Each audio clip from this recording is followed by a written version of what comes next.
say this, come out of that phase. Okay, we're back. One thing that helped me come out of that phase of a career after I looked for work for a while, I'd done business for a while. I wanted to go back into the corporate world, and this was in 2022.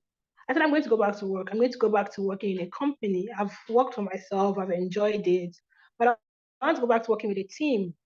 So I did the McKinsey Forward program, and I recommend this program. It's organized by McKinsey. It's called Forward, FORWARD, forward, literally moving you forward. And then it was for 6 months. It was intense. It was like it felt like going back to do a professional course. It is free, and I think I celebrate McKinsey for that. You apply, of course, they select you, and then you run through the foundation level, the advanced level, and you enter the network level. And they give you a certificate. So I learned from adaptability to communications to problem solving to digital skills. I went through a mental reprogramming, and I was done with that I think I said in November 2022. I finished in 2023, thereabout. I was so sure I was going to go back to the corporate world. I had the courage to start sending out my CVs again. And voila, I got my next role in about some months later. And I'm really grateful that I did that program. Imagine if I had said, you know what, I've been to school, I have an MBA, I'm not doing it again. But no, continuous training has helped me, and it will help everyone on this call too. You might also need to volunteer on the side, There's so many opportunities, especially as you grow higher. I think this is very strategic. Volunteering is important when you start out. That's if you don't have an internship. You can actually volunteer if you don't have an internship, but you need money. So volunteering, starting out with volunteering might be discouraging, because especially if you're not working remotely, you need to go into the company. I mean, they're not paying you anything. It's a lot. I don't encourage it long term. But as you grow in your career, I mean, you have your job that's paying, but you have a cause that you support and you're passionate about, but you don't want to quit your job to go and work with them. You can volunteer. There are a lot of nonprofits that have volunteers that work with them.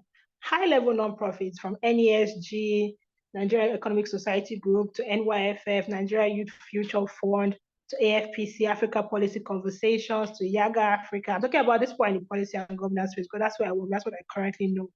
There are a lot of companies that work with volunteers, high-level volunteers, and it's amazing the network you build from working in a company like that, or in a non-profit like that, or in an organization like that.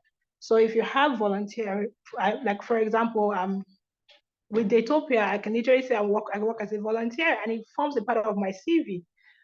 With Friends of Nigeria, I'm a member of Friends of Nigeria Europe as a volunteer, and that forms part of the work that I do. So that has helped me to increase my learning and to go higher along my career path. And this has been very interesting for me, like doing this presentation, talking about my story, the journey so far.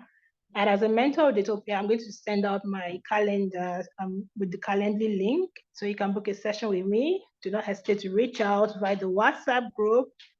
My email address on the screen, ofure.okoro@gmail.com. And on LinkedIn, I will share my LinkedIn with Yusuf, and then you can have it on the group.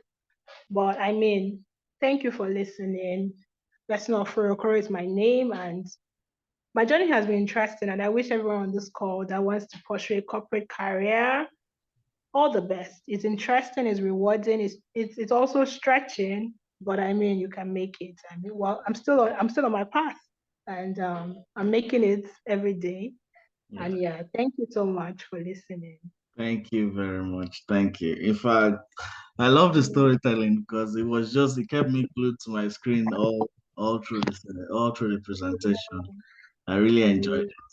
Well done. And you've gone through a lot of, in fact, so much experience. Because 10 years is no beans, it's not a joke, in the corporate world. So I'm glad you were able to share this with us. And I can't wait to share this on YouTube and to share this with other mentees so that they can learn from it for those that are not here. So well done, well done, well done. I just have a couple of questions. The first one, before I go to Khalid to ask his question, the first one is so you said you started off trying to you started off trying to get your own job. So and you created your own job for yourself. So communication specialist, if I remember right. So how did you decide to say, you know what, let me just move from my job now? So sorry, let me move from my company back to the corporate world. Or was that in between, or was it after? Was it before you started, your job in the corporate world, or because I found it like it's always like challenging to go from you owning your business to working under someone. So I just want to learn about how you were able to decide to just move Mm. back to working under someone. Sure. Well, thank you for that question, Yusuf. And you remember correctly, yeah, you remembered really correctly. I was actually a communication specialist for like 3 years. Yeah. So what that happened, the decision happened before I went back to the corporate world. I think for me it was great having a business, but I realized I was spending most of the revenue on, the business, or so I was like, hmm, maybe I need to like earn more somewhere. Yeah. I think the second reason was I actually missed being in a team because I was working independently. I was working with contractors, clients, but there was no, let's have team bonding, let's That's hang out, you know. I missed that too. And before transiting, I always told myself I was going to go back to the company world, even though it's for a bit, before I okay. run a company fully again. So those were the three things that moved me to transition. And then when I made that decision, it was tough because now you need to start sending out the CVs, applying. So that's when I did the Ford program, the McKinsey Ford program, and that reprogrammed my mind from an independent person to a team Yeah. player. I was always a team player, but in the corporate space again. So yeah, that's what helps me transition fully. It was a good one eventually. Ah, nice. The second question I have is the lows, because a lot of people want to know a lot about the lows in the corporate world. So you mentioned one of the lows is that it was kind of very challenging for you to keep going because at that point when you didn't like numbers or where you felt you were not paid enough, but at some point you just told yourself, let me just learn and move on. So are there any ideas or advice you can give with regards to resilience, how you can keep that energy? Because a lot of people quit on it and be like, especially even before they even go into it, like they send a lot of CVs and they be like, oh, do I really think this is for me? And they just go for the easy option. So is there any advice to how to keep that resilience? Yes, I totally agree with you. A lot of those people that actually like freed it. I was like, at this point, I'm not doing it again. There's no point. There's no point. I think what helped me to keep going was my family. To be Uh, honest, I had my father following up with me. Blessing, what's going on? When I hear what's going on, what's happening, but when I what do you call apply, keep applying, you'll make it. And then I think I kept on looking at the revenue targets that I had for myself. I'm uh, like, because I cannot finish going to school and not like make it. So uh, that was also another motivation. So from having family as an accountability partner, I would say, to my revenue targets, because at that point I said that the financial journey, I wanted to invest, I wanted to save. I'm like, I need to work. I actually need to work. So when the CVs were not working, I created a job. When the job was not hitting the revenue target again, I said, you know what, time to go back to this career journey, in the corporate world, working for a solid organization. I keep emphasizing the solid because no matter how much work you put in an organization that is not solid, you still will not meet your revenue targets or have that job satisfaction. So one way I kept being resilient was by having that accountability going on, encouragement from family, and keeping at the back of my head that I need to make money after going to school. It's important I do. Yes. I know you need to make that money back. ROI. But, investment was having a return. You know Honestly, this. very important. The last one I have, is the fact that you also mentioned something. You said, if you're, it's okay to start from, even if you're not paid enough, you start by learning from that phase, that experience. But Yeah. you have to know when to move on. So is the question I have is, in Nigeria is a bit difficult. Maybe outside Nigeria, maybe it's easier, to move. But in Nigeria, so a lot of people get stuck because they keep applying and applying and applying for jobs and they don't still get it. So they just remain where they are. Maybe they are getting a measly salary or something that it's not really worth their time. But while they're applying, they are waiting there and they realize they've spent like 5, 7 years in the same position. So what is the advice you have for those kind of people? Yeah, sadly, I mean, Yusuf, I have to agree with you because when that career transition decision came, that's why I realized that I didn't know what other job to apply to transit. I said it has to be school because I told myself that I need to be plucked out of here and put into the next level or next phase of my life. So one advice I have for people that have been trying to move to transition, if they like schooling, they can actually go back to school for that period. But you say, oh, if I'm in school, how will I work? How will I make money? If you can do part-time schooling while keeping that job, you could, because that will help you leverage to your new role. If you put another experience on your CV, that's a leverage. That schooling has been an amazing leverage. Now in Nigeria, where unemployment is very high, and you're applying for your job, you're not able to go to school. What do? You have to you have to reach out to your network. There's something about networking that is really solid. So when I talk about volunteering, maybe people have gotten jobs from being particular networks and volunteering. So if you can do part-time volunteering and that network is strategic, you can start telling people there, this is what I want to do next. Can you recommend me? Can you suggest? I'm in a particular group, finding them. They're like women in development space. Every day they're posting jobs, almost every day, I would say. So networking, begin to network within your sphere of influence. Who knows? You'll find that leverage, That's also in your network. Yeah. Yeah, that network that you talked about is very, very important because I remember as well, a lot of the jobs I've really gotten is really through networking and people recommending me and stuff. So network is very important. And going to places that you meet like-minded people, people that are within your sector. So I remember one time I went to a business event, yeah, sort of Mhm. like a conference. Normally people wouldn't go to things like that. They'll just be like, "Ah, well," but I just decided to go, and I was sitting with someone that was of interest. After the event, I was just communicating with the person. I was like, I'm actually from this so company. They've sent me here to, check out some business ideas that we can invest in. I'm like, oh, really? What? Wow. And then I just pitched to him. Honestly, I was sitting literally with that person. So I'm like, Mhm. well, now on, I'll be coming to such events. And to be honest, I've met a lot of people from various events that have really helped me in my career and, in my financial journey. So it's very Mhm. important, like you said.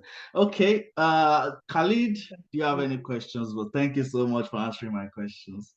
You're welcome. Thank you for asking them. Thank you. Hi, Blessings. Hello, Thank Kylie.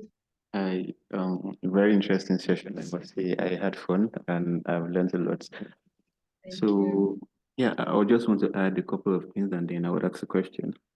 Okay. So you mentioned that when you have no job, you create a job.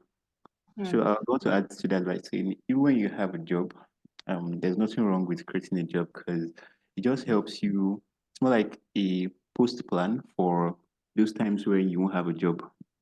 Right. Exactly. So in as much as you're doing what you're doing, the normal 9 to 5, it's still okay to something you're very interested in, just begin to do a little bit of research, begin to do startup work on it because it can be very helpful.